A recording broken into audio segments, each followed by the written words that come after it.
Hello, Sir Peta here. I have completed a mediocre speedrun of The Legend of Zelda, A Link to the Past. Thought I'd go ahead and add some audio commentary. Since I didn't do a live commentary for this thing, I'm just gonna do it in post. Just gonna let you know what's happening, some of the tricks that are taking place, some of the mistakes that happened. Here we go. Went ahead and named myself one character, just because whenever they use your name, you just want that to take up one character instead of having to spell it out using multiple characters. It saves frames. For all the dialogue, I'm just gonna mash buttons, and that's the quickest way to get through it.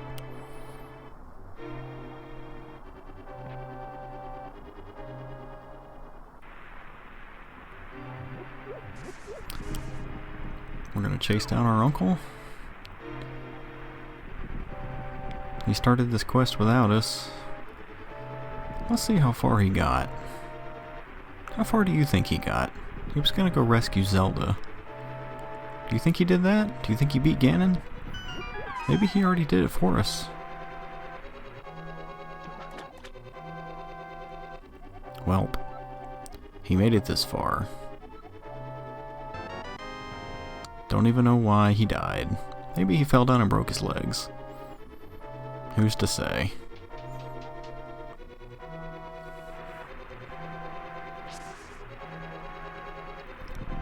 Anyway, now that we have a sword and shield, we're just gonna make our way to the castle and we'll take care of this ourselves.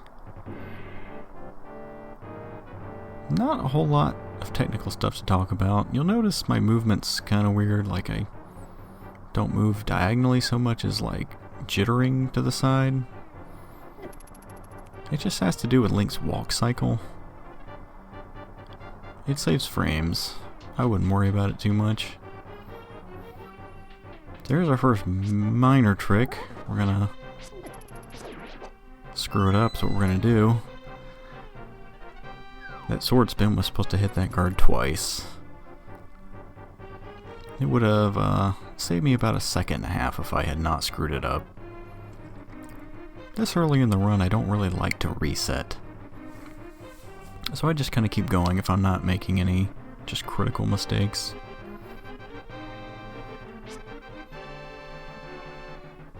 Now we've got a couple more guards to take out. No big deal, just one sword spin. Here we're going to poke this guy and sword spin him.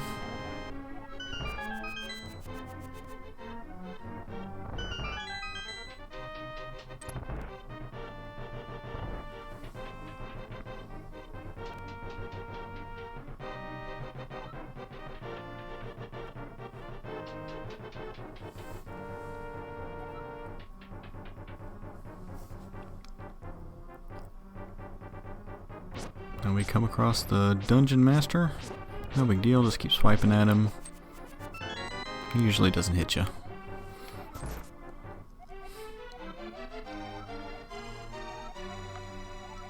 So why are we playing in the Japanese version? Well, first of all, there are fewer text boxes.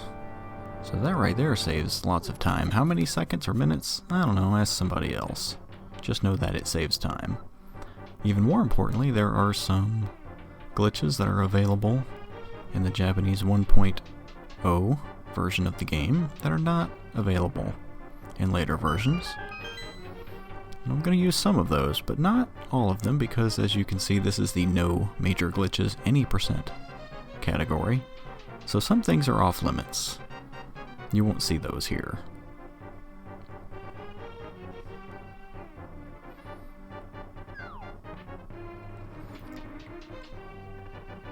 Also, for the first, at least 10 minutes of this run, some odd things happened because I was actually battling a cockroach.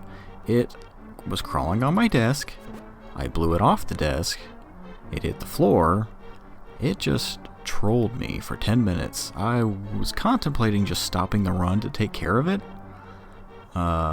I didn't, because I just wanted to complete the run. I don't know. Even though I was only a few minutes in, I felt like I wanted to keep playing. I hoped he'd go away. I think about the 10-minute mark, he finally does just run across the room and leave me alone. I still don't know what happened to that guy.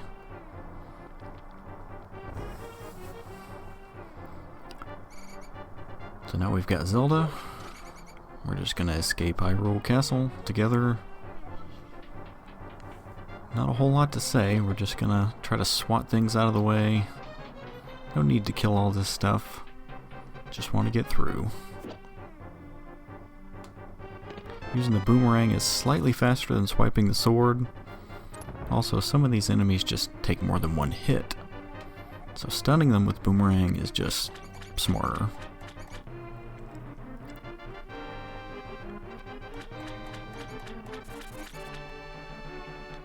Right here we have to kill a rat to get a key. I know exactly which rat it is. Sometimes he plays nice, sometimes he doesn't. This time he played nicely.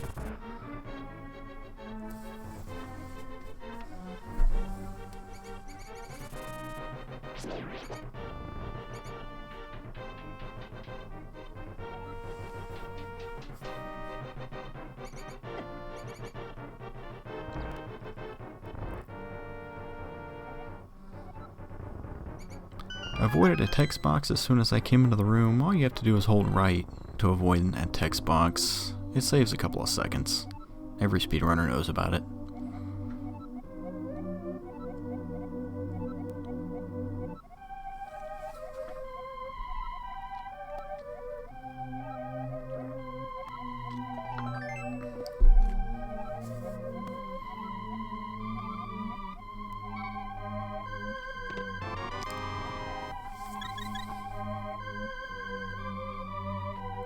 Now with some exposition out of the way, we're going to head right to level 1, Eastern Palace.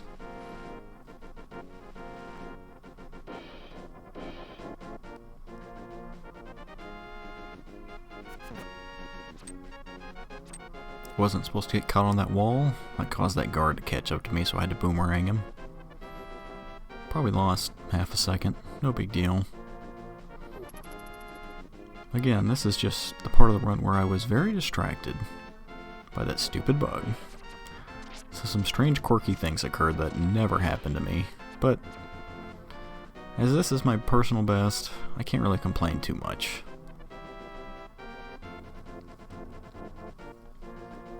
You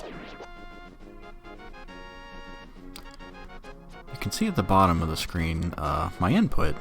You can see the directional arrows. So you can tell when I waggle. I already told you why I do it, but for the stairs it's even better. Normally when you climb stairs like that, you can only press 1 pixel per frame, but every time you press left or right, Link will advance an additional frame. So walking up steps, you want to hold up, but press left and right as fast as you can. Doesn't really matter whether it's left or right. It's just easier to alternate between left and right to save a frame for every press. At least it is for me.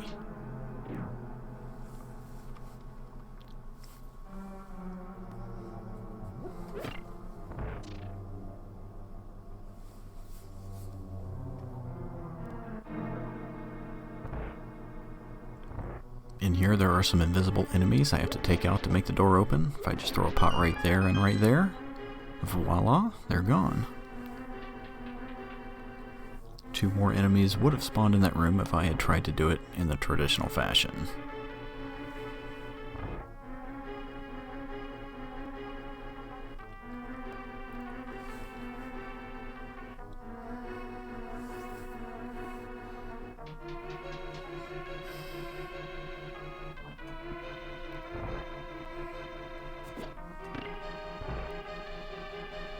Again, forgetting to step on the switch.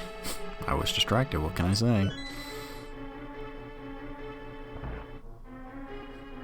I know that's a lame excuse, but it really is the truth.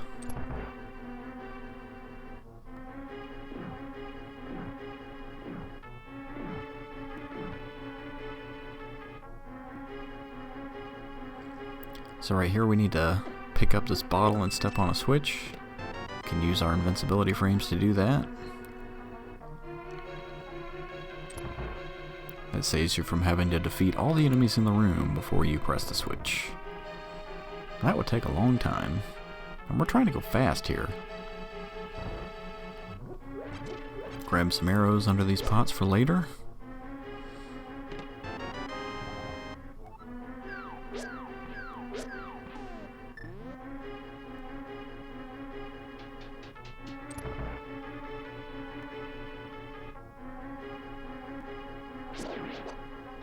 Kill this guy on the right to get the key.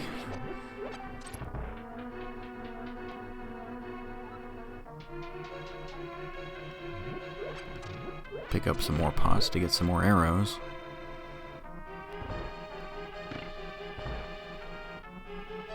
Step on the switch without having to defeat the guy.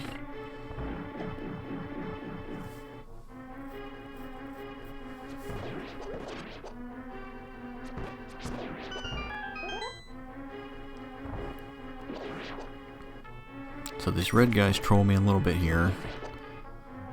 My bow doesn't fire in time and he goes back to sleep. Cost me a second or two. Not a big deal. For some reason I charged my sword going into this room. I didn't mean to. I'm not sure why I did it. We go for the quick kill on the boss. Works just about every time.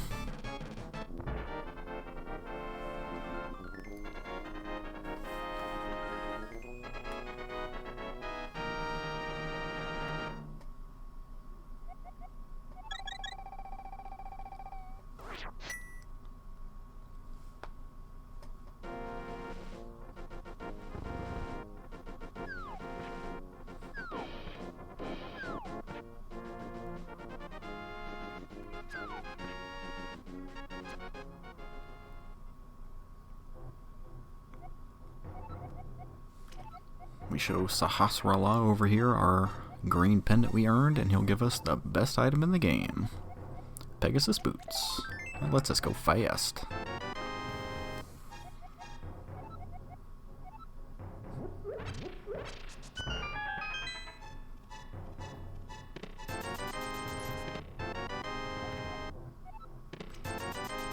Collect 100 rupees that we're going to need later, and some bombs that we'll also need soon.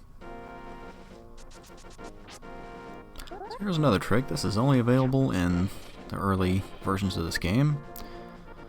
If you charge a sword spin and release it, and immediately the very next frame after you release it, press the dash button, you earn something called spin speed.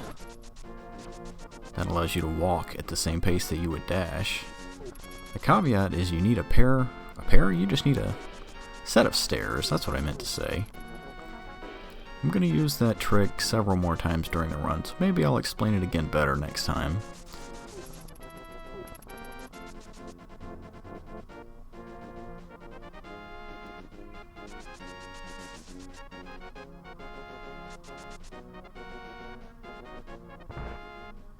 So here, yeah, I screw this room up really bad. All you have to do is bonk into the bookshelf and pick up the book, but for some reason I forget to bonk into it first, like a dummy. Cost me a couple seconds.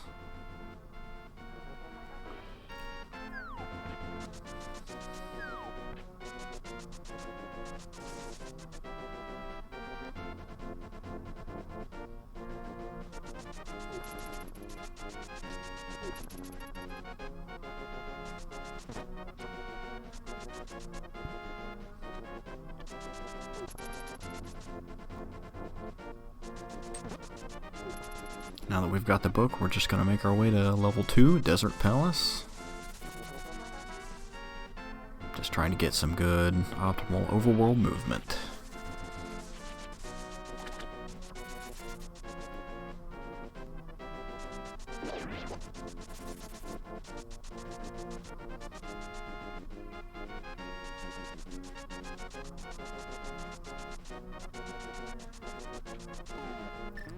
Pause it right here to get out the book. That allows me to do something called pause buffering. I get about as close to the wall as I can without bonking into it, and then press the start button. Gives me a buffer so that I Don't actually run into it, but can keep dashing. All the way up until I do find the wall.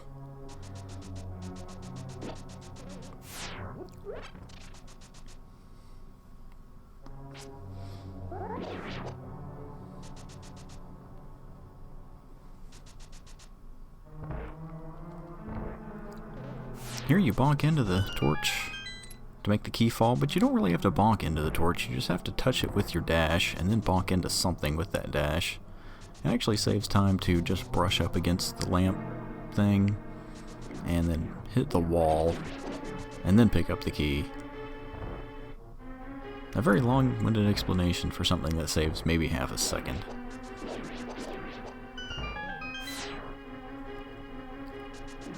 Here I start my dash too late and I run into these marbles.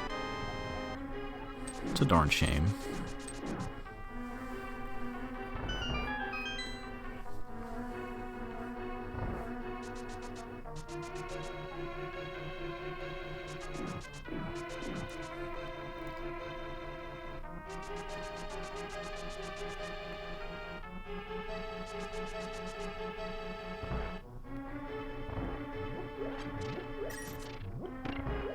Get these pots out of the way so that when I come back in here I can dash out.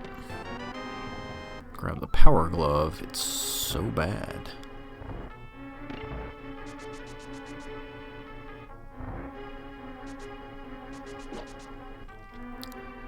Here I screw this up too. You have to start your dash immediately to get past that quicksand. If you don't, you're just gonna have to walk around it. So I had to end up walking around it.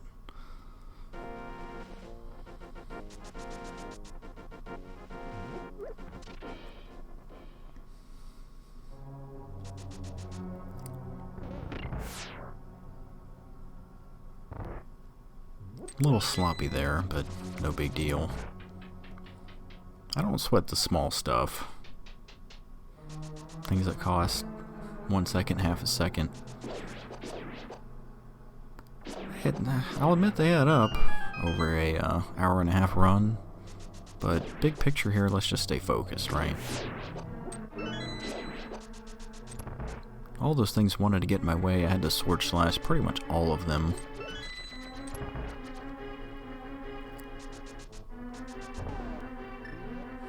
Somehow I bonk into this pot. I'm still not sure about that.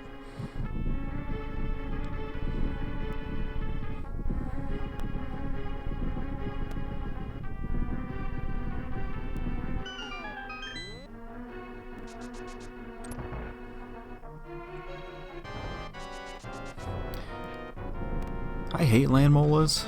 This boss sucks. So that was awful.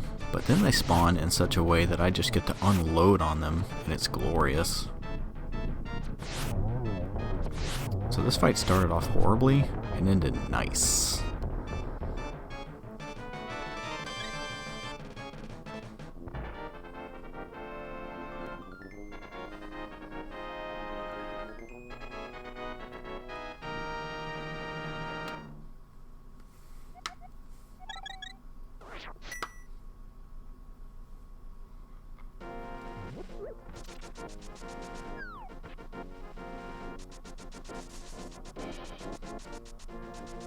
If we dash in this exact spot, we can go between those two cactuses. Cacti? Cacti.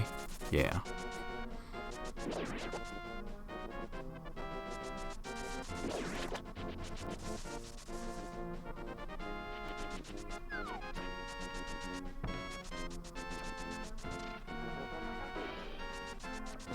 So coming up is another trick that's only available on the 1.0 version.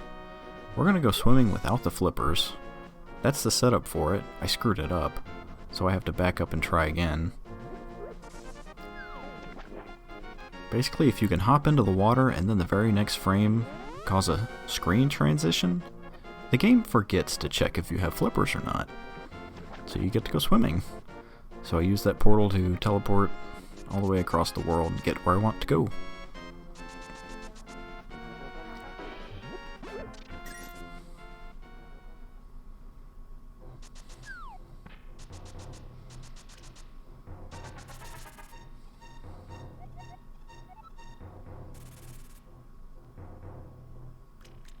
When you have the old man with you, you move very slowly, and it doesn't help to try to dash with your Pegasus boots because you move at the same speed as you would be walking.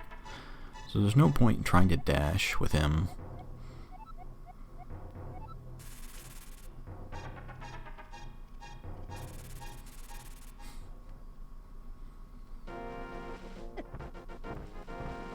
Also, I take a beating right here. First I get hit by one of those chipmunks. Those things are the devil. Everybody hates those things. And then these rocks. Oh man, these rocks. I just got hit 3 times. And I don't think there was anything I could do about it. So here we get spin speed again. That demonstrates the power of it. You get to walk very quickly.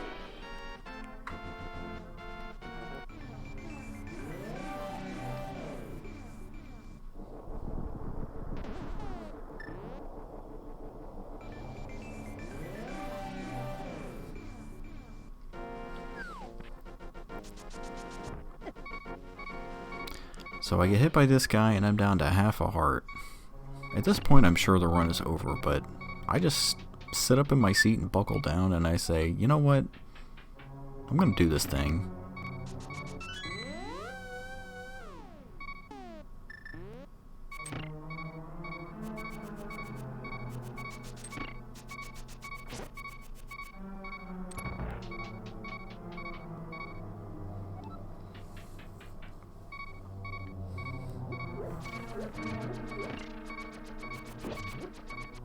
So there's not a whole lot to do in this room. I have to wait for all the tiles to come up and attack them so the door will open.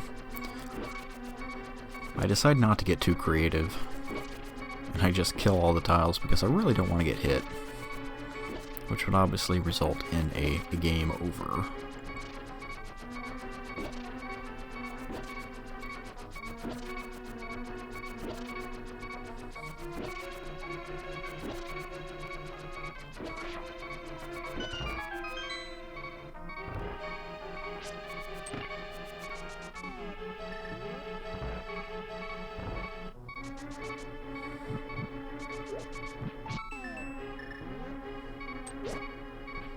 Take a little extra caution not to get hit by these guys.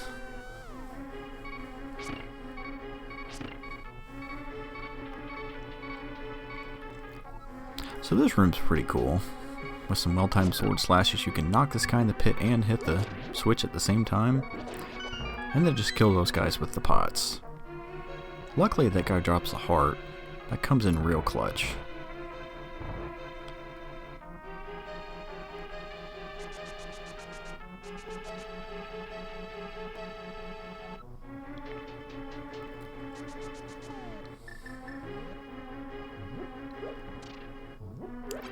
There's also a heart under this pot, so by now I'm feeling okay. Now we're going to get the moon pearl. We're just going to bounce over this by using a bomb. That saves a trip up the stairs and back down.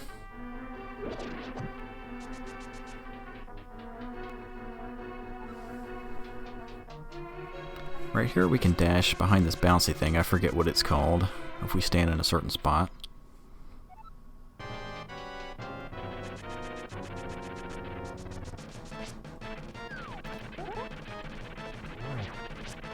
So Moldorm, we have to hit him 6 times. It doesn't matter whether you poke him or sword slash him or spin attack.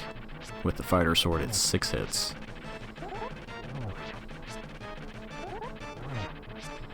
The reason I'm doing a lot of sword spins though is because it has a much wider range of attack. Right now I'm getting really impatient, but he's down. Didn't fall off, didn't get killed. Wasn't too slow. So I'm pretty happy, considering I thought the run would be over when I entered Hera with just half a heart.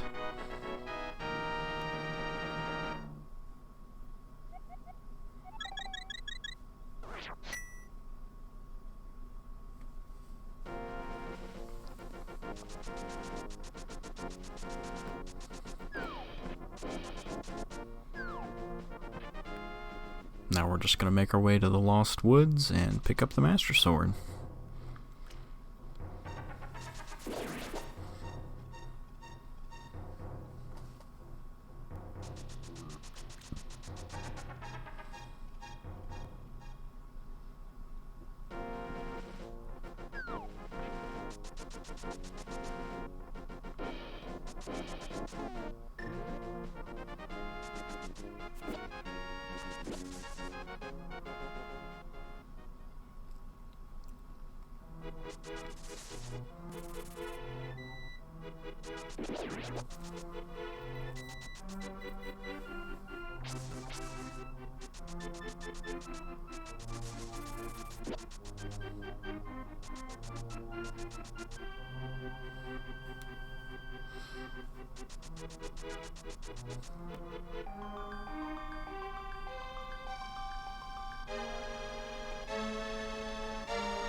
More dialogue from Sahasrara, who can speak to us telepathically, apparently. Never really figured that out.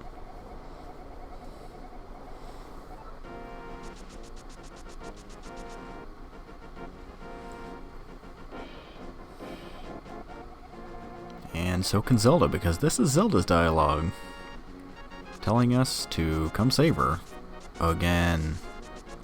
It's only been 20 minutes since we've seen you, Zelda. How can you be captured again?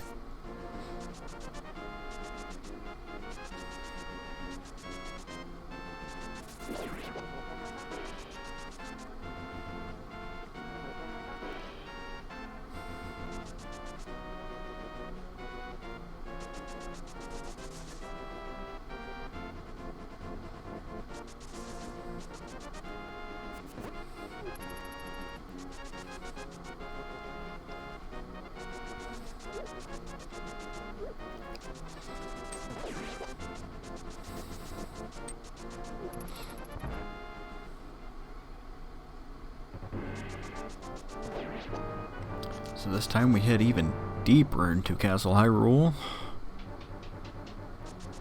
to go save her from the evil wizard Aghanim. Ooh. It was supposed to be scary. Here we wait for these two numbnuts to come down here. We ring the dinner bell and hit them with a double sword spin. And let these guys walk into one.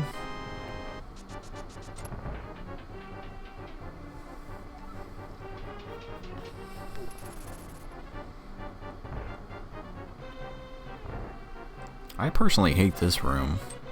Very maze-like. Not that I don't know my way through it, but these guys just troll me so badly, especially this time. I get hit over and over again.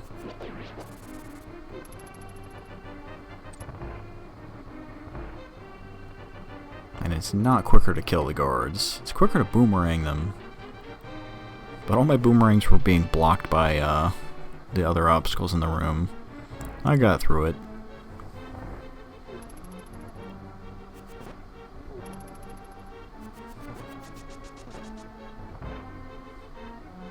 Kill this blue guard at the bottom of the screen to get the key.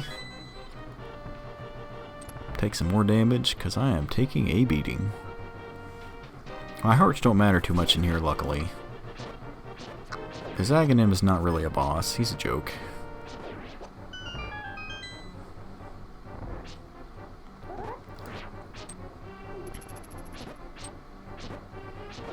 I have to get a little creative when I fight these guards, they don't really play nice. Also, the stupid red guard in front gets in my way. All I want to do is kill the one in the middle to get the key.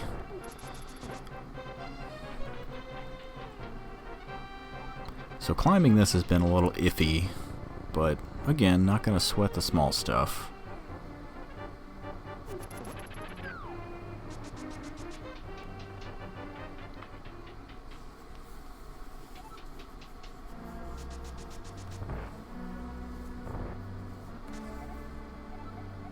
So I start a dash at the bottom of the screen, and I'll keep that dash up until I regain control. Right now I'm just mashing buttons, it doesn't really advance anything.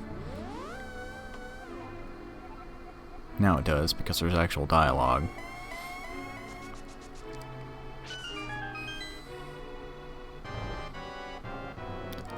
So, I said this fight was easy. It is, but it's also awful. You have to throw his own shots back at him. Sometimes he actually fires a yellow ball, which you can reflect. The first 3 shots were yellow balls. Sometimes he'll shoot a blue ball, which you're about to see now. He takes no damage from that. He could do one of either attacks. His 6th attack in the cycle is always that Sith lightning, so you just get out the way. The first attack is always a yellow ball, so that's a free hit. 2 through 5 could be anything. You always want yellow balls. Right here I've hit him 5 times, all I need to hit him 1 more time. But he keeps giving me blue balls and costing me time.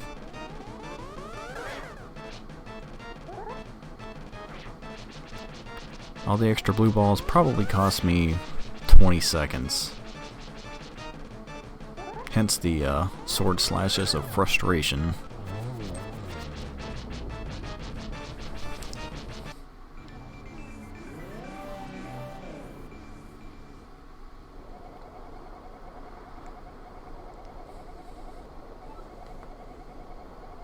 Another mouthful of dialogue from Sahasrara.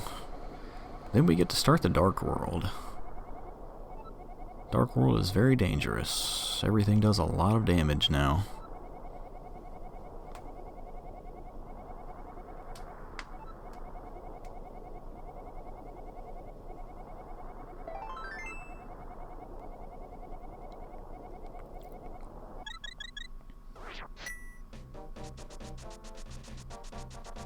So we're going to do another spin speed thing again. That is, release a sword spin, press the dash button immediately the frame after, and if you leave a set of stairs while you're in that state, you will gain spin speed and can move very quickly.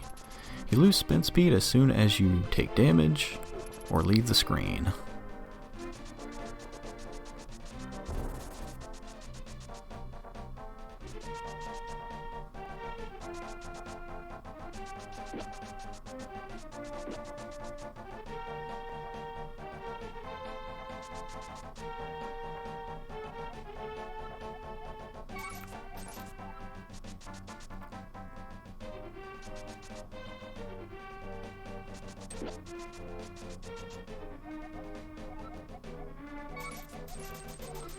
Give Kiki the monkey the money he or she wants. We have just enough because we collected $100 before. Now we're on to the first Crystal Palace. Dark Palace. Or Palace of Darkness. I've heard it called both. Obviously that's not very different, but semantics.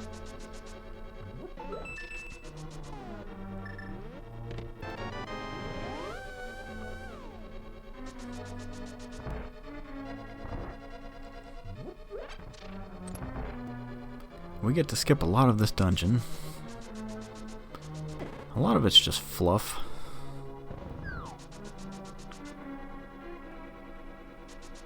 Basically, in all of these dungeons, we're just going after the keys that we need, the big key, the key item if we really require it, and straight to the boss. Here I'm trying to select bombs and I screw it up, but I recover just fine.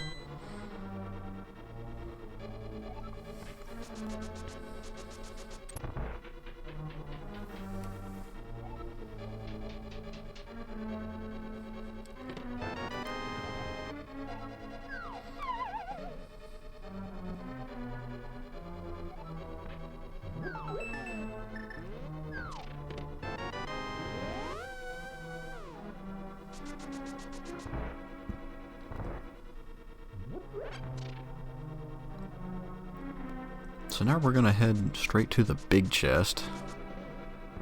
Skip a little maze room by doing a bomb jump. We already did one in Tower of Hera to get the Moon Pearl, but this one's more complicated. You need to put Link on a certain pixel. That one, which I get with pause buffering. Drop a couple bombs, place myself on a certain pixel again. Let it toss me right over there. Pick up the hammer without having to go through the room.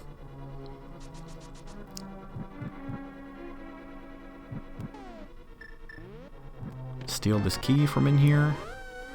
Mirror back out to the front. Now we've got everything that we need to take on the boss.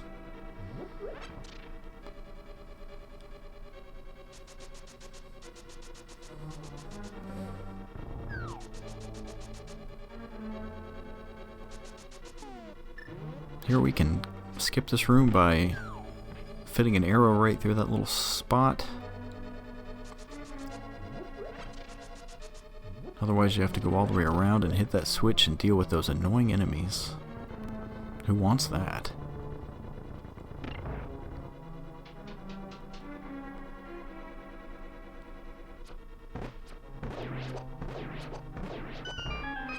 Here these guys drop a lot of arrows, so I take the time to go pick them up. I feel very good having full arrows, because I'm about to use them to defeat this boss. I used them to defeat 2 bosses so far, and I'm going to use them again here. Arrows are very powerful. They do Master Sword damage, which was a lot more valuable before we had the Master Sword, but it's still good here because you can sort of get a Gatling gun thing going and just shoot the boss with it multiple times.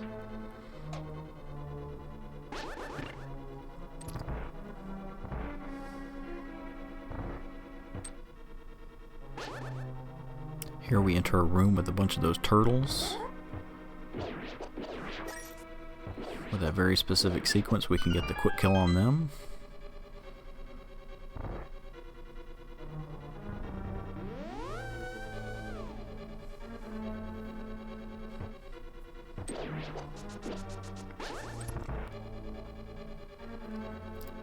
So here's the boss. We have to hammer his mask 17 times. The reason I'm holding a sword spin right now is because it extends the range of your hammer strikes by a good number of pixels. It makes it easier to hit him.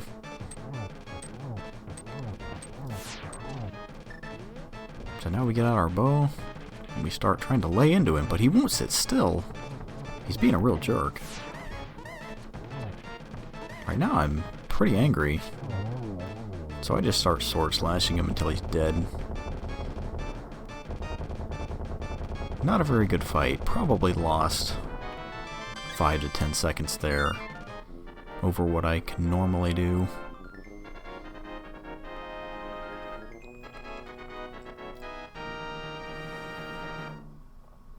However, the rest of the dungeon was quite good, so I'm pleased.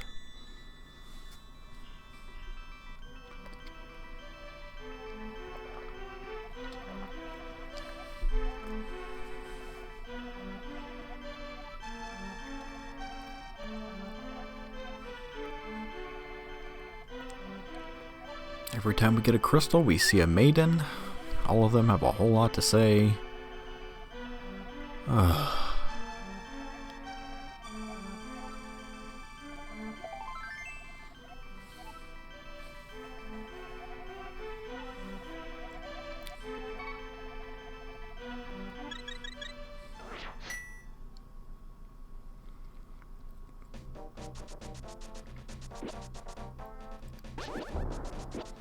Now that we're done here, we have to go on some errands.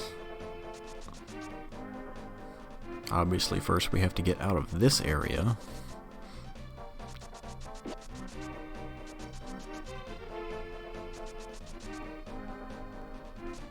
And I'm being very careful not to get hit by the enemies, because they do between 2 and 3 hearts of damage, all of them. Alright, here's another trick we haven't used yet, that's only available in this version. If you press the item button and the dash button in the same frame, you can do something called an item dash, which will continuously use your Y item every frame during your dash. So that's how I was able to hammer down all the pegs while dashing.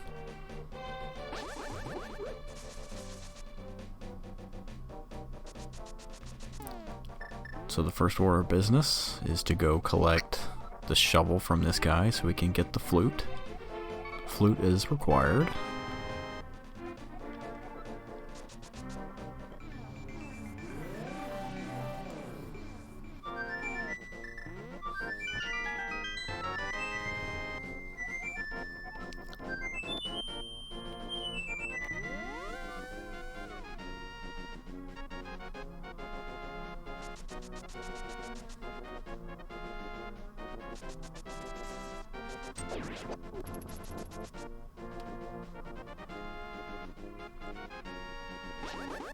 Once again, we're going to achieve spin speed to get through this room because this room sucks.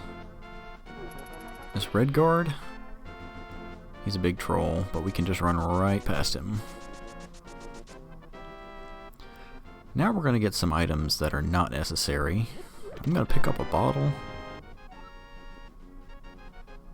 and the bug net.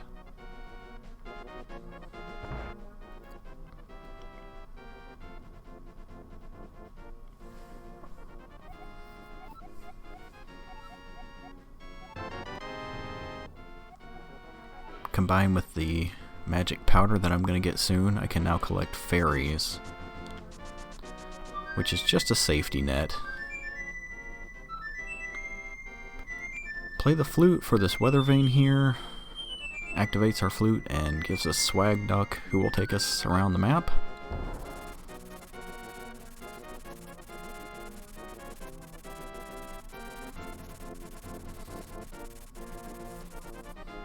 We're going to call Swag Duck right away and go collect our magic powder using the mushroom that we picked up earlier.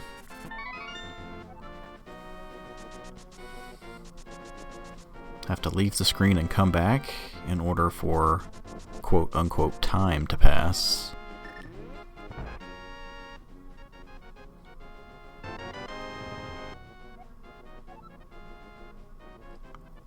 Now that we've got those extra unnecessary items that are for safety, because I still need them, I'm still not great at this game.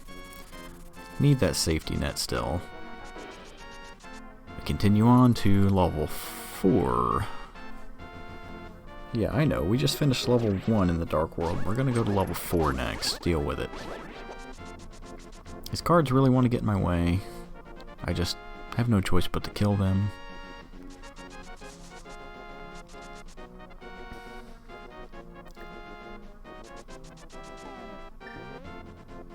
Another little item dash to save maybe a second.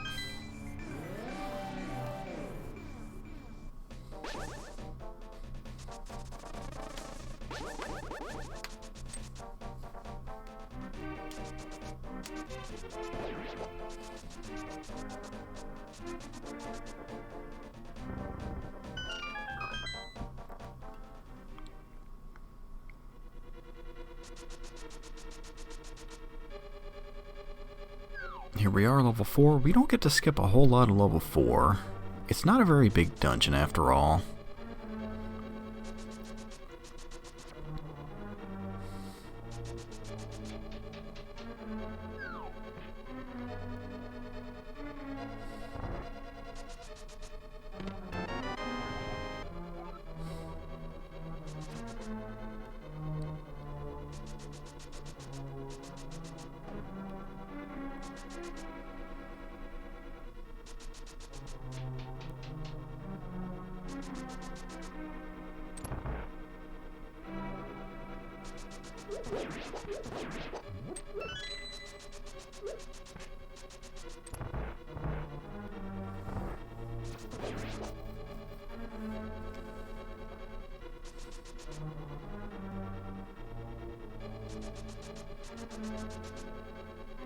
This room kinda sucks. Everything in here only does 1 heart of damage, thankfully. But I get through it without taking damage this time.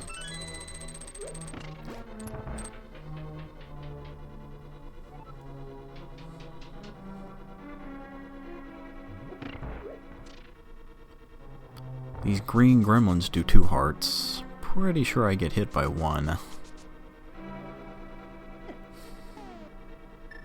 I just kinda walked into him. I have no excuse for that.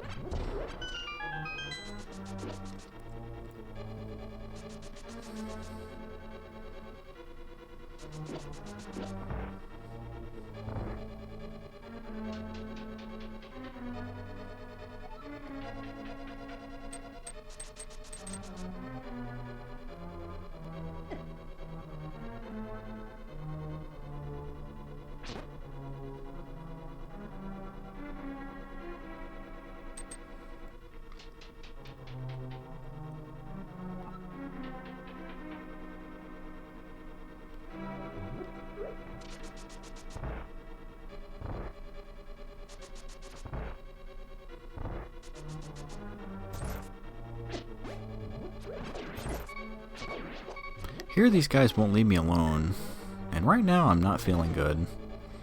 So I collect a fairy underneath this pot, decide to keep him in my bottle.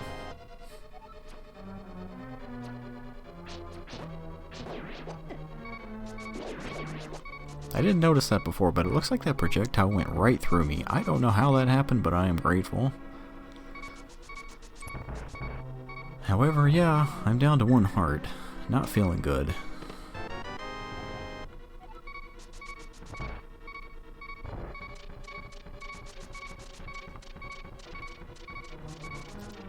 In case you don't really know anything about this game, why is this girl following me? Well, she's actually the dungeon's boss. I bombed a hole in the ceiling before. I bombed a hole in the ceiling to create a patch of light in the boss room. And the boss does not like the light, so we lead her into the light, she becomes the boss, and we kill her.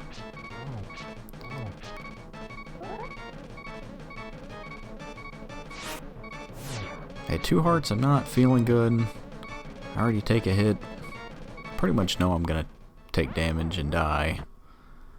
I do have that fairy in the bottle.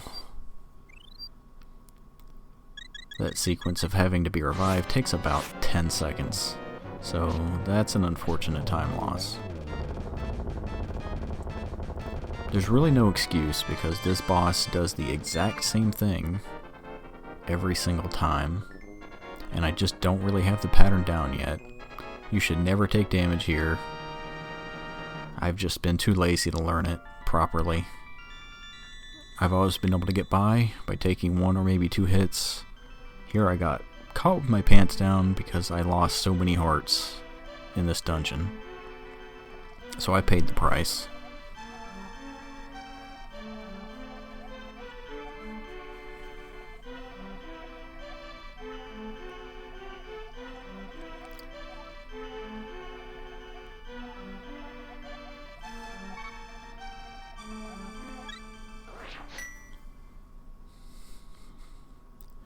Level 4 complete. Now we're gonna go on a couple other little side quests. First we're gonna pick up a large pile of money in this hut.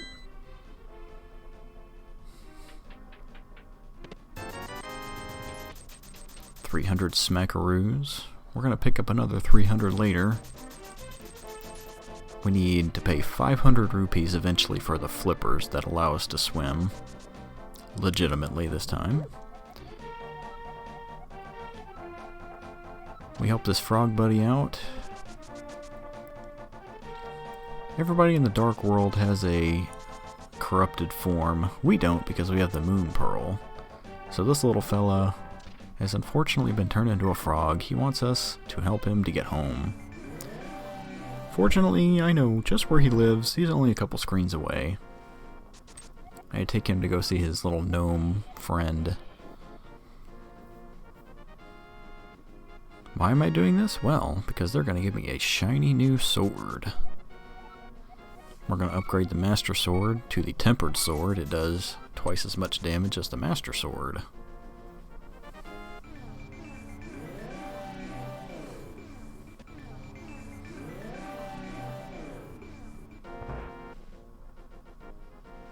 It isn't absolutely technically required, but it saves a whole lot of time.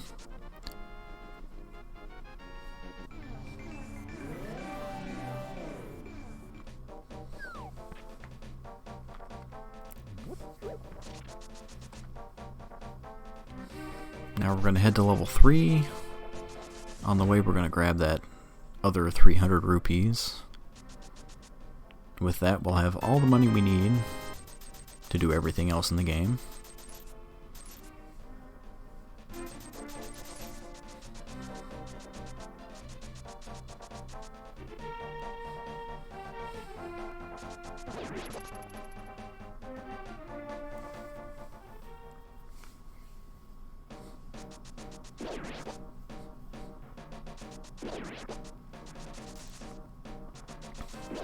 There are a whole lot of little rooms.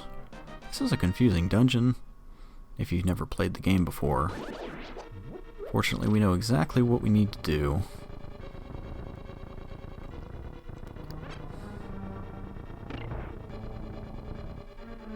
There are a lot of red herrings. Rooms that don't lead anywhere. Rooms that have nothing but a key to replace the key you had to spend to get inside. Really, this dungeon kind of sucks. So I get my fairy back in my bottle, so I'm feeling pretty safe again.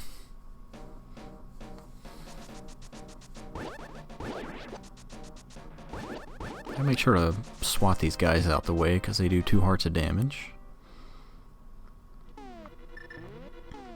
Now we're going to do another bomb jump if I can select the bombs, except I fall right in the hole the first time trying to line it up.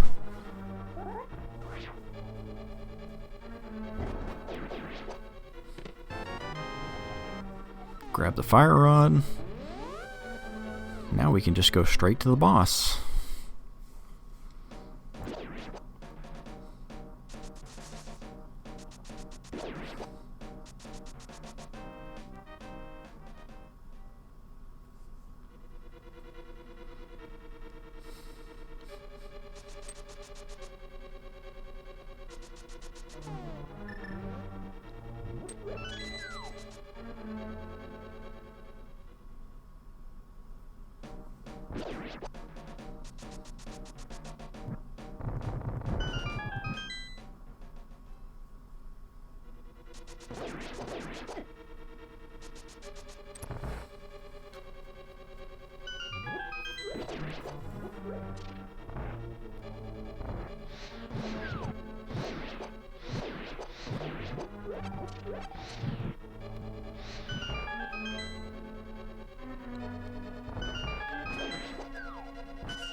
This room right here is always an adventure. You have to kill that mummy, I forget what they're called, Gibdo, I believe, to get the key. Ideally, I would just zap him with my fire rod, but I don't have enough magic to actually use it right now.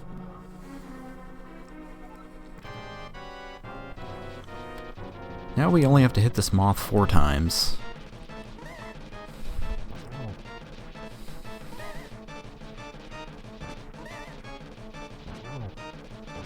If you counted, that was actually 5 times. They didn't program this boss very well. See, if he touches the spikes after you sword slash him, he doesn't actually take damage from your sword slash.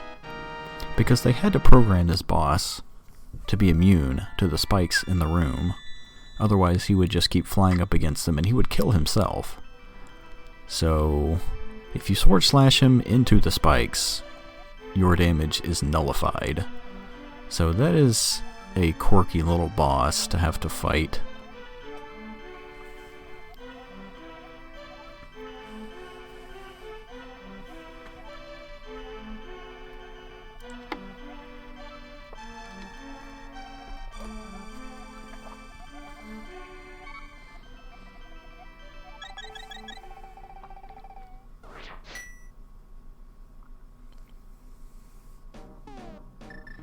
With levels 1, 4, and 3 down, now we have some more errands to do. Errands just about after every dungeon. Right now we're going to go collect the Quake medallion for later, and the flippers, which we're pretty much going to use right away. So we can head to level 5.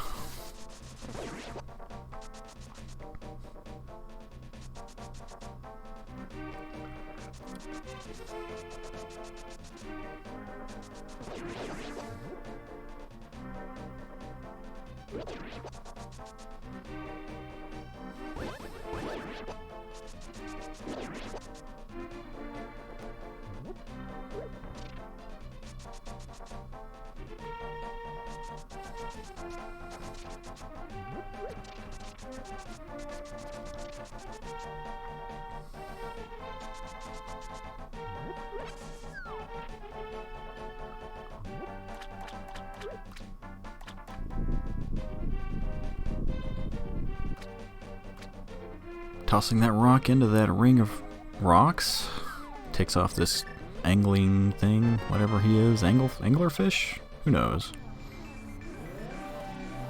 Gives you the medallion in return. Not really sure why he rewards us, but I am grateful.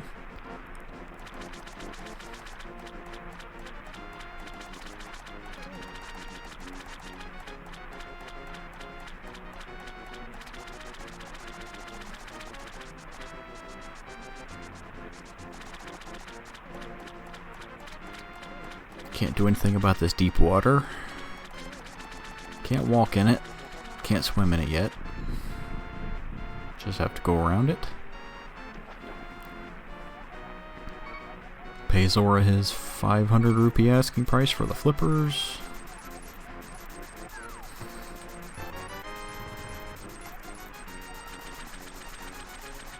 And then I kind of forget where I'm going for just a second. I start to take a hard left right here. Yeah. That wasn't the right way. There we go.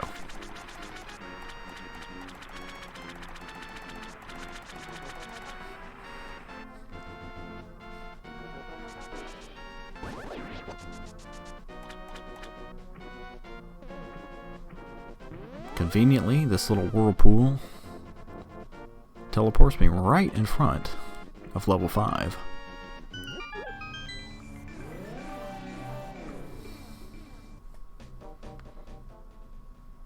Now we get to skip almost all of this dungeon. This whole dungeon is very fast.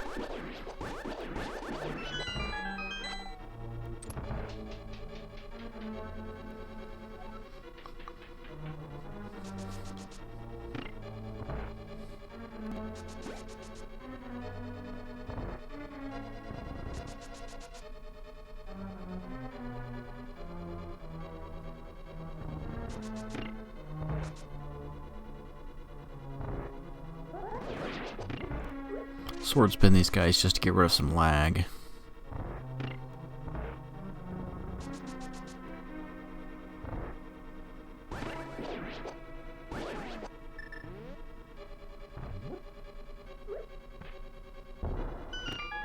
Drop the bomb there to bomb the floor and hit the switch at the same time.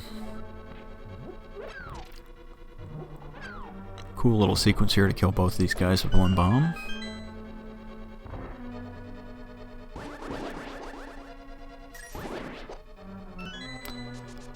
Grab the key, hit the switch, there you go.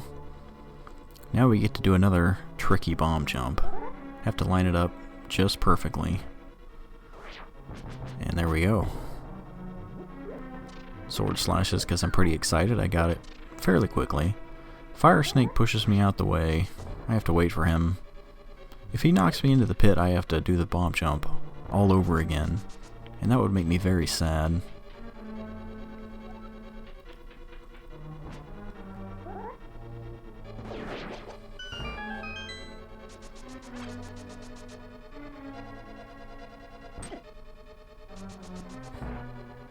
I save a second by just running right through that big spiky ball guy. He only does 1 heart of damage. My life is looking good.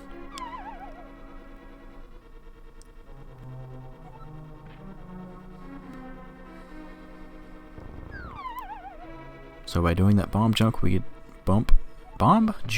we get to skip the big key and pretty much the whole dungeon by pushing that block down here well ahead of time. The only thing in the big chest is armor. We're not going to get any armor in this run. Here I'm trying to select the hammer and I'm failing horribly.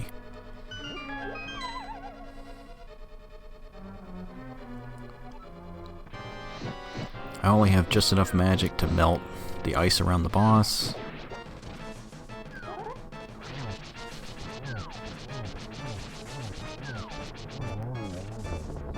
And that was pretty much perfect.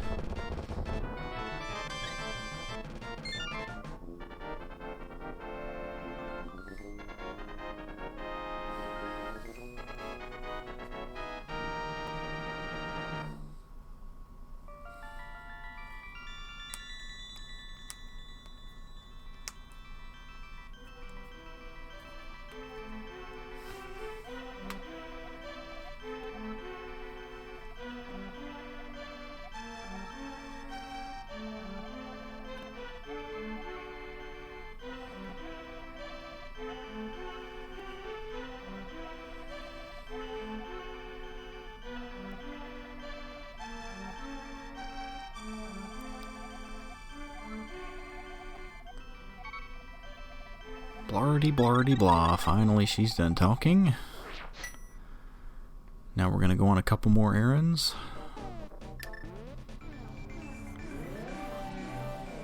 First thing is to pick up the ice rod.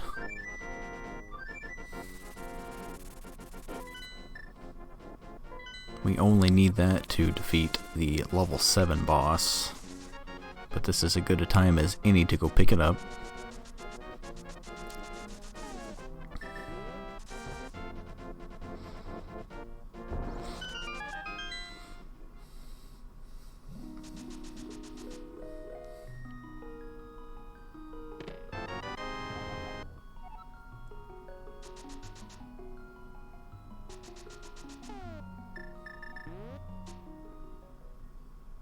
Some more bad menuing. My menuing sucks, by the way. We're gonna go pick up the ether medallion that lets us get into level 6, which is incidentally where we're heading next. I get spin speed, but then I take damage from a boulder and I lose it, so I have to go up the old-fashioned way.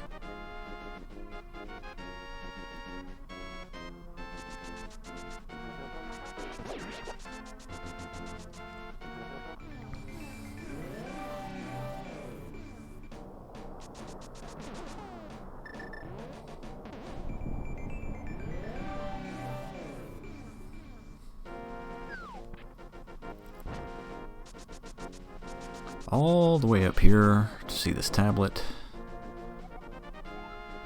and get our medallion.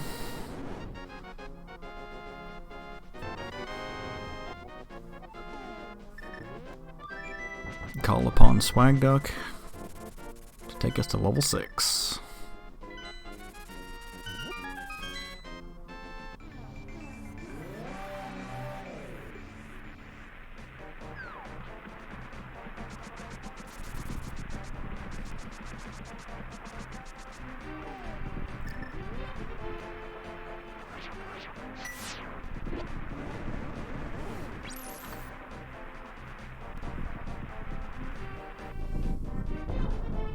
I contemplate picking up this Murderdactyl and throwing him into the deep water because that's apparently what the cool speedrunners do.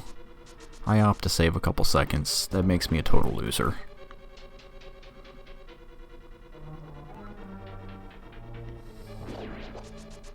It's a very quick way to do this room, but it requires full hearts, which I don't start the room with.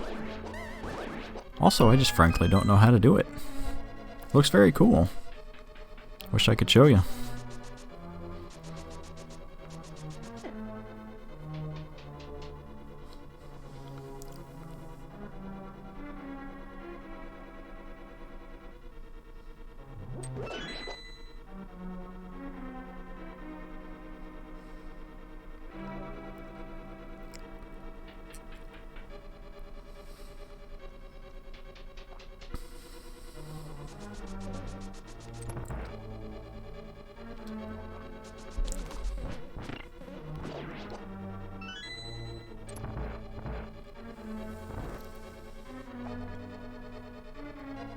Once again, we skip a sizable portion of this dungeon.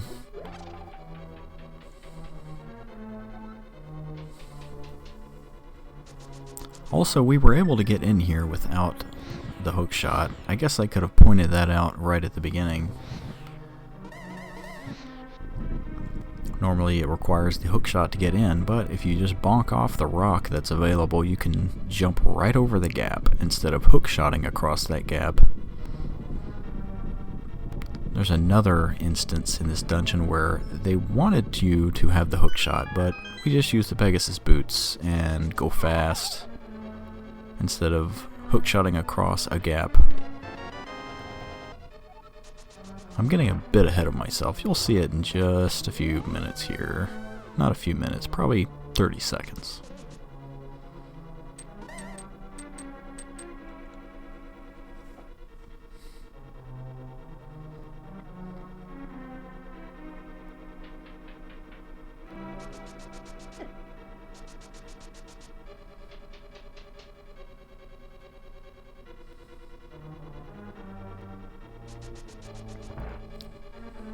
Alright, here we go. They want you to hook shot to that block, but if you just dash over here and then dash upwards, you're good to go.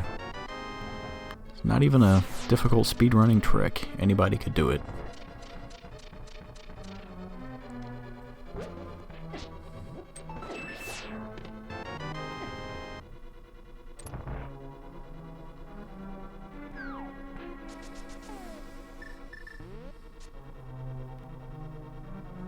Here I get out the powder so I can get my hearts back.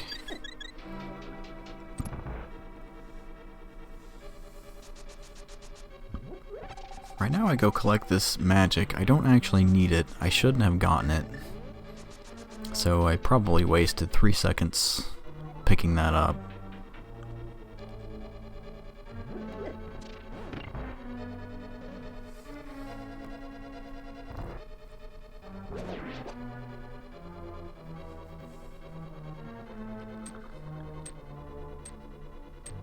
Right here we're going to do another cool item dash. We're going to drop a block right there and item dash. And that beam hits the switch for me so I can get into this room. A very cool and very quick and safe way to get in a otherwise ugly room.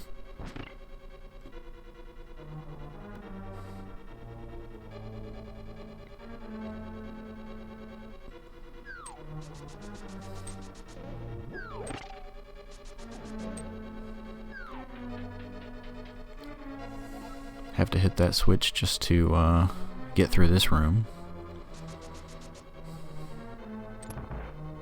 So now we're going to take on a boss that's pretty scary. He does a lot of damage, but walking in the gel, you'll see, only takes 1 heart from me, so I can step into the gel, sword spin the crap out of these guys, and I don't take a whole lot of damage either.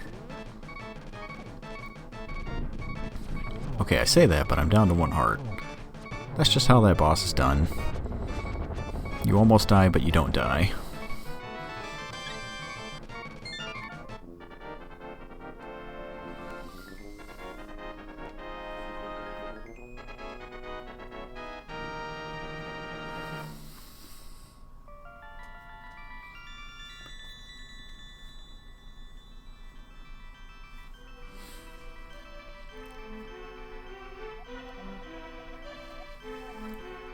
Some more exposition.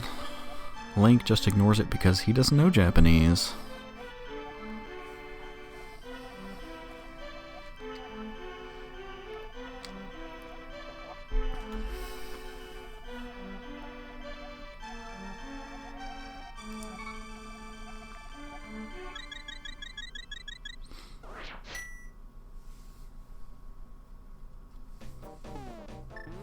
Another decent dungeon.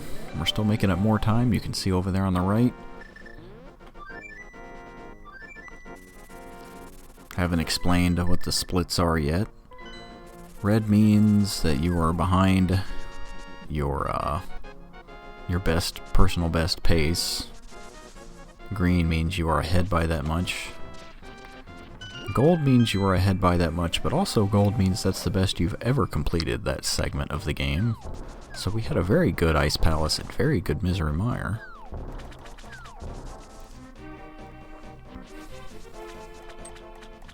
Granted, I've only done those segments a small handful of times.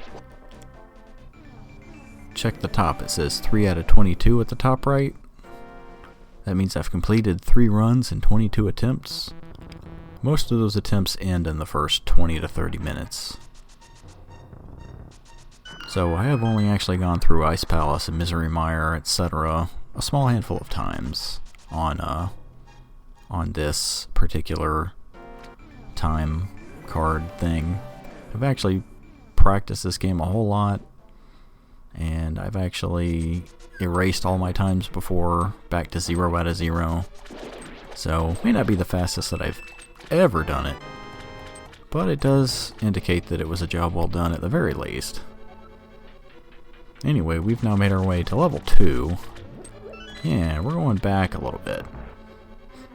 Level 2 should be pretty easy now, right? Yeah, it pretty much is. We're supposed to have come here a while ago. It was faster to wait until now. Here I try to item dash. and crush the pot with the hammer, I screw it up completely. So swag cost me a couple seconds there.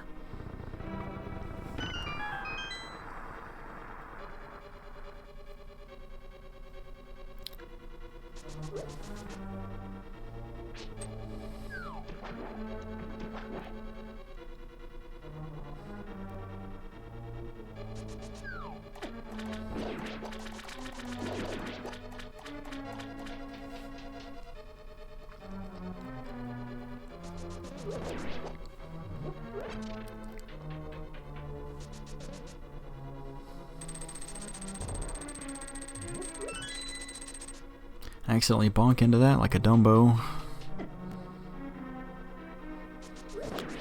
Up to this point in the game, I've kind of minimized the number of accidental bonks, but they're going to happen here and there.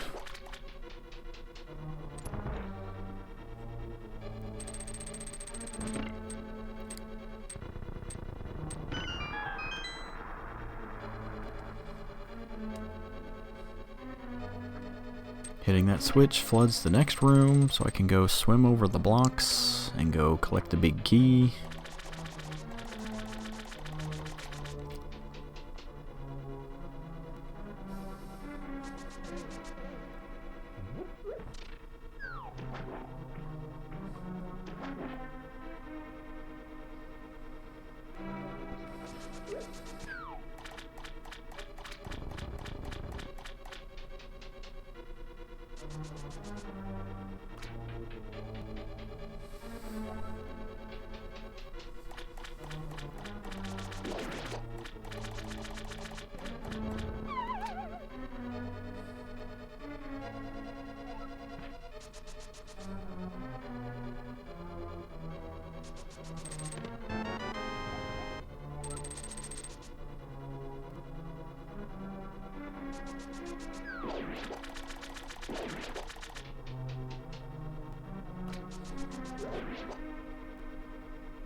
A little bit of backtracking. Big chest, we get the hook shot, which we should have had a long time ago. Go grab a key hidden under this pot that we must get.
Here's another boss where there's a quick kill available and I haven't learned it yet, so I just do the best I can.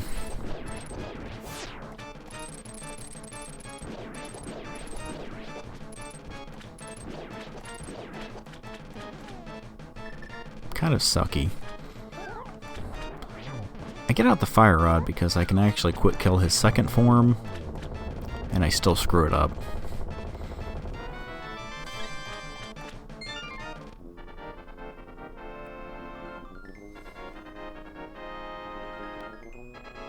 Not catastrophic by any means, just not as fast as it should be.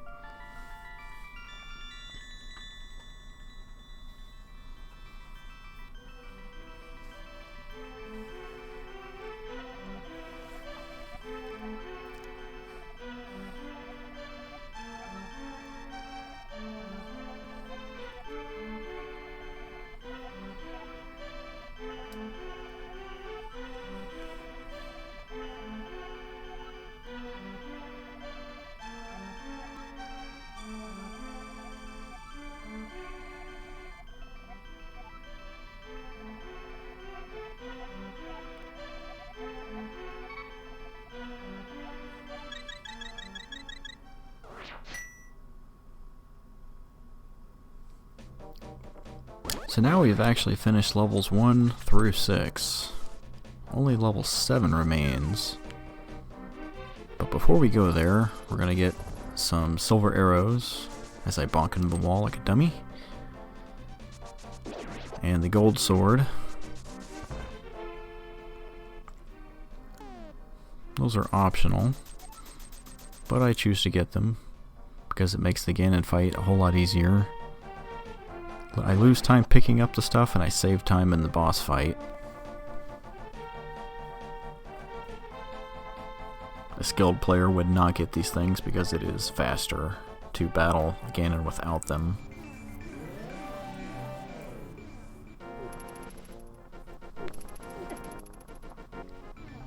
So we pay 100 rupees for this huge bomb.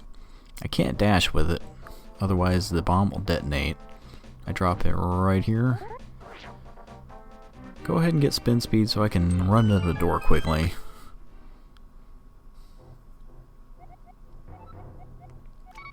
Drop a couple things into this wishing well. Toss the bow and arrow in there to get silver arrows from this big fairy.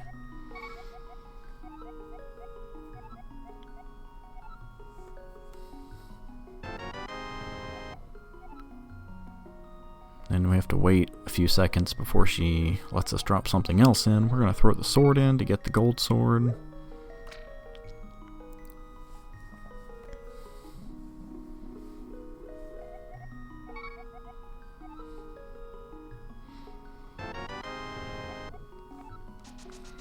That's the last bit of side questing done. Now we're going to head up to Death Mountain and finish the rest of the game.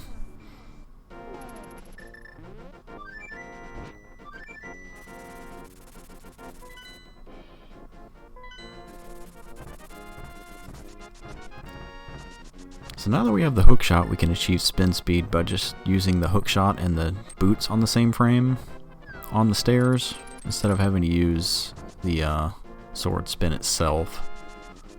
I only get to use that trick right there, unfortunately. It's very easy to achieve, but this is the only time in the whole run where you do it.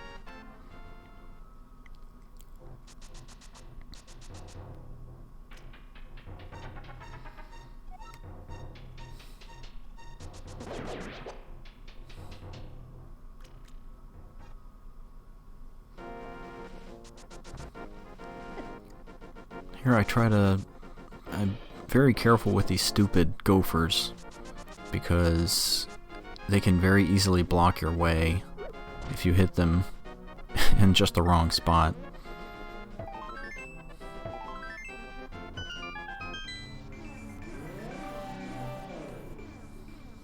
I'm not very pleased that I've taken a decent amount of damage up to this point.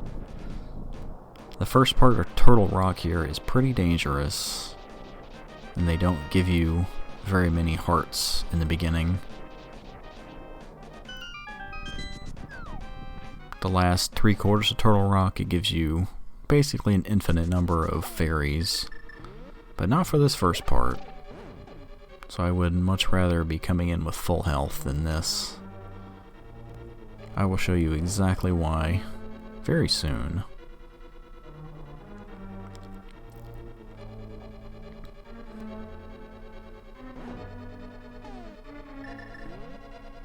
There's a quick way to light all these torches and then get down. I halfway screw it up. I meant to get out the hook shot and hook shot to the right bottom torch, but instead I have to hook shot to the bottom left. It's fine. So these things do a lot of damage. The hook shot allows you to gain temporary invincibility while it's out. So I use that to my advantage to get through these things. I do get hit twice though, which I did not want. It was not well executed, I will say that. So now I'm down to 4.5 hearts. I do have a fairy in a bottle, so I'm not feeling awful. And then magic happens. This guy drops a fairy. So that makes me very happy. These chain chomps do 4 hearts. I strategically use that block to hit the switch twice and gain some invincibility frames from the little blocks that I was stepping on. It's a neat way to get through that room and walk through the chain chomps with invincibility frames.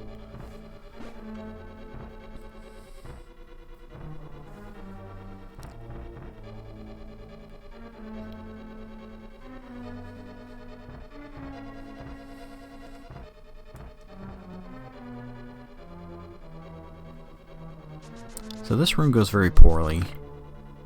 I need to spin attack this guy that's bouncing around, and I do, but for some reason it only hits him once. It was supposed to hit him twice.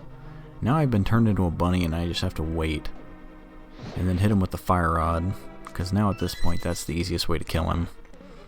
He drops a key. That sequence probably cost me 8 seconds. I'm not sure.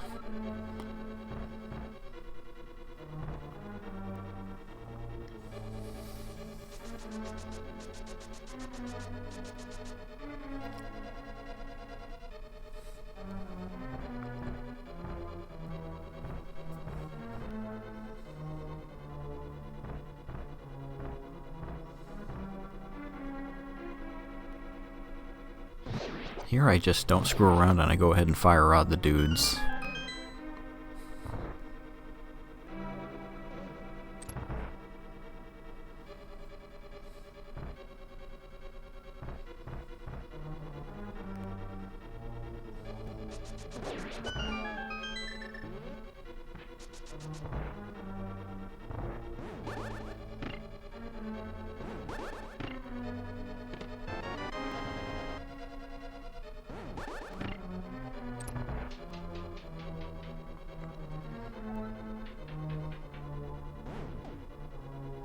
So this room is awful for a casual player.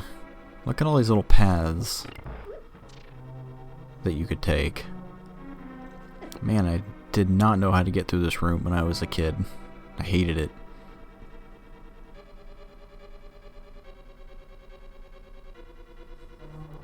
But it's very quick when you do know where to go.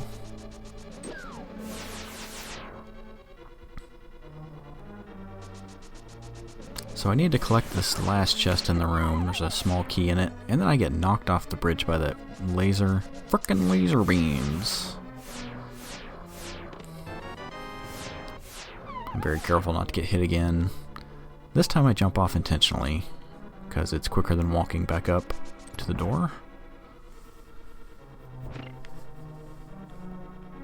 Just a lot of bizarre things happen in this dungeon. That's not even the last of it. Something happens during this boss fight that I've never seen before.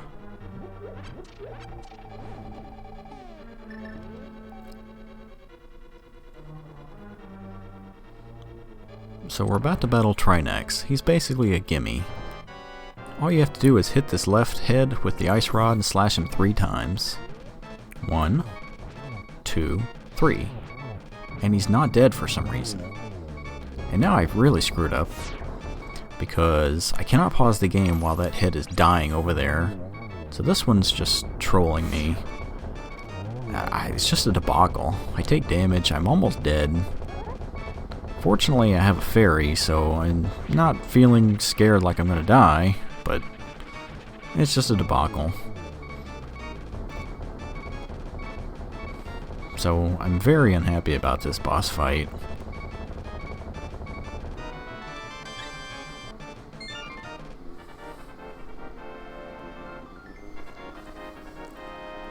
It was not a good Turtle Rock by any means. It was better than the last time I went through Turtle Rock. My previous personal best was even worse. I think I ended up dying in the dungeon more than once. At least I didn't die this time.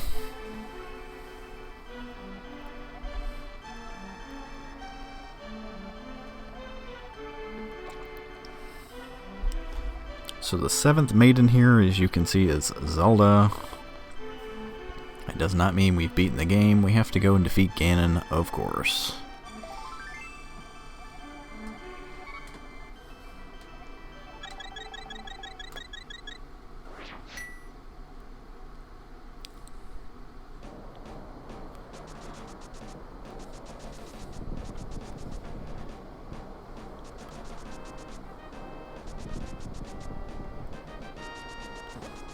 Now that we have the 7 crystals, the 7 maidens, we can unlock Ganon's tower.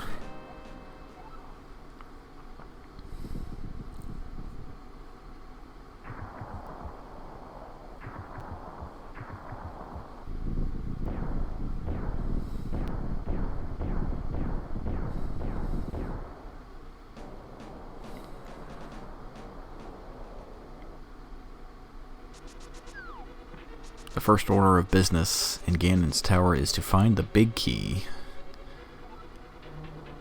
So that's where we're going. Have to go through a series of rooms and fight just one boss, I think. One mini boss.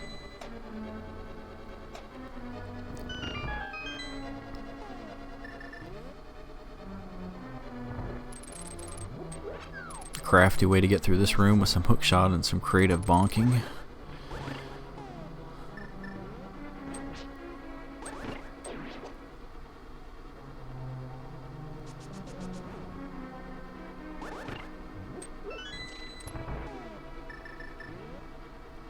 Now we're going to use the hookshot and gain some invincibility frames because we're standing on this block as it goes up.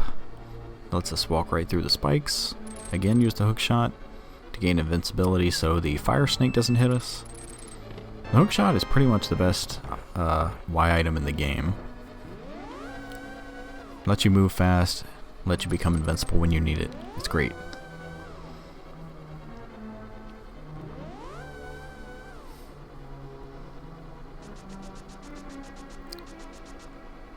So here if we bonk on the wall in just a certain way, we can skip another room, jumping over that portal thingy.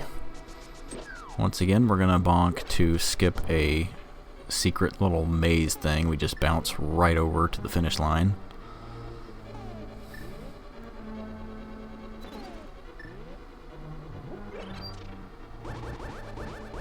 Not going to open that chest, it just has bombs in it. I only need one more bomb to complete the game. So here's the one mini boss we're going to fight before the big key. It's our friends, the Armos statues. Now that we've got the silver arrows, they die very easily.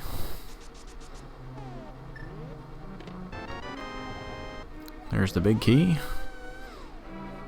Warp back to the front and head up towards not Ganon but Aghanim, who are really one and the same. Spoilers.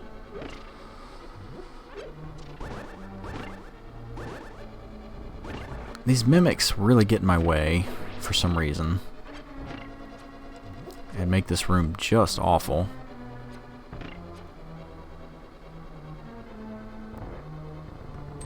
Just bad luck and bad execution makes for a very slow room.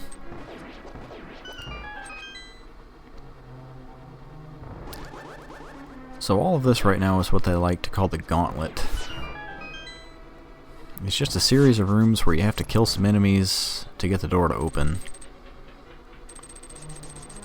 They're pretty much the same thing every time.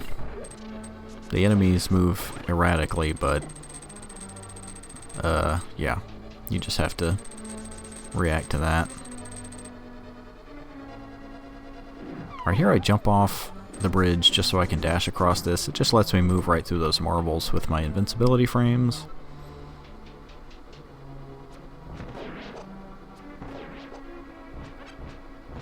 I go ahead and pick up his bomb just because I don't want to... I'll explain it when we get there. I don't want to end up without bombs when I need them at the end. I did say I only needed one, and I had two, but yeah, I'll tell you about that later.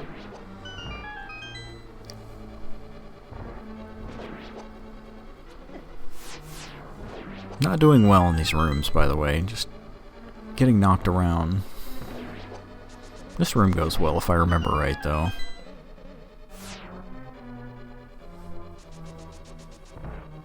Run right past that thing before it turns into a bunny.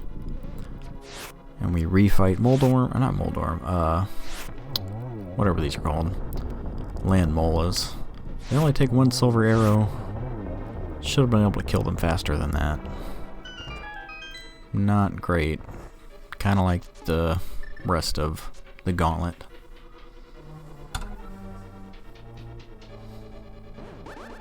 Drop a block and let it go. We hit all 3 of these whiz robes. Looks very cool, very easy to do. Gonna do it again right here. Kill 3 of them with a block. Slash the last one. These rooms are actually pretty fun to do.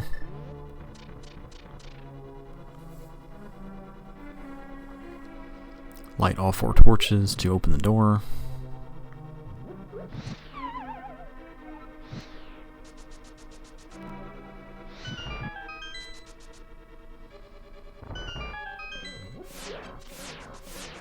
Grab a heart and a full magic refill under the pot.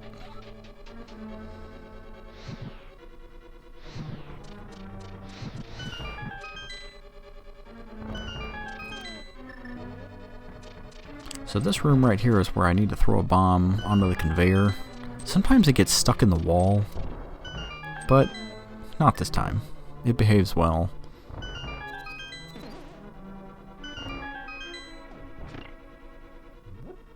Right here I can refill my magic, which I need, and pick up a fairy, which I kinda need.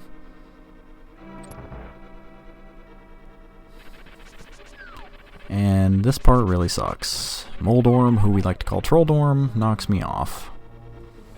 Yikes. Cost me 15 seconds. Maybe only 10 seconds. But when you're this close to the end of the game and you lose 10 seconds like that, it does not feel good. He threatens to knock me off again. At this point I'm pretty pissed. He only takes 2 swipes with the gold sword. Man. Not happy about that at all.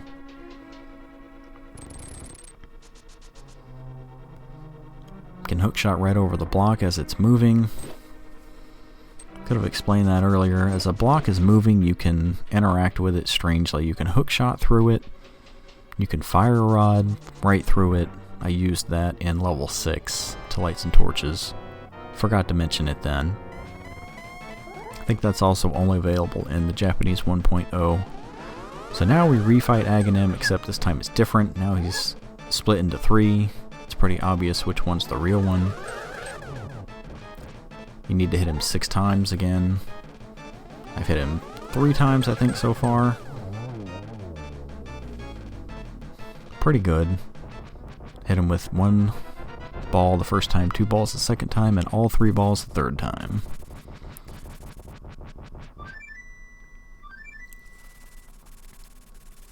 With Aghanim down, Ganon escapes Ganon's tower, and he goes into this pyramid.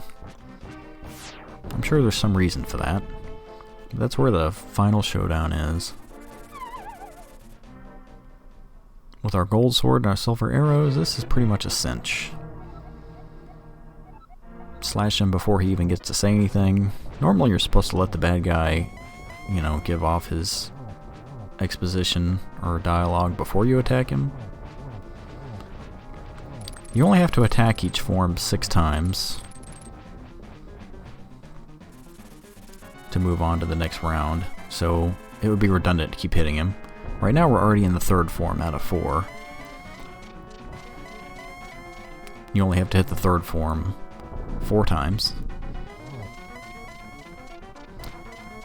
He likes to randomly teleport around. There's no set times how many he might do it.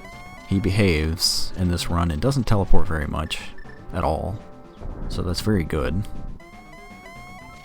Now we're on to the 4th form. If you light this torch right away as it goes out, the right torch will not go out. So now I'm able to sword slash him and start hitting him with silver arrows, which is how you kill him. You have to hit him with 4 of these. That's 2 so far. He moves into a spot where I can get him with another double shot, and he's dead. No big deal. Not the best game to fight ever, but not bad by any stretch. By my standards, of course. Very mediocre standards. And time. 1:35:38. That's about 5 seconds faster than I was doing when I started speedrunning this game. So I don't really know how I made up 5 minutes, to be honest. I guess just more optimal movement and such. I can save more time by not getting some of the so-called safeties, which is the bottle, the bug net, the powder, the silver arrows, and the gold sword. Those are all extra things that are not required to beat the game. So what you do basically as a speedrunner is you slowly wean yourself off of those things. Probably the next thing I'm going to drop is the bottle and bug net. I still really need the powder. There are dungeons where I need to be able to heal with the powder. I don't know when I'm going to not need that. After that, it'll probably be the gold sword and the silver arrows. I think I could do just fine without them now, but boy, they sure help. Well, I don't have a whole lot left to say. Here's a very long ending. I would not recommend watching it. If you've watched this far, thank you for watching. I will continue to improve at the game, and this video and audio will probably be replaced in time. Thank you for listening.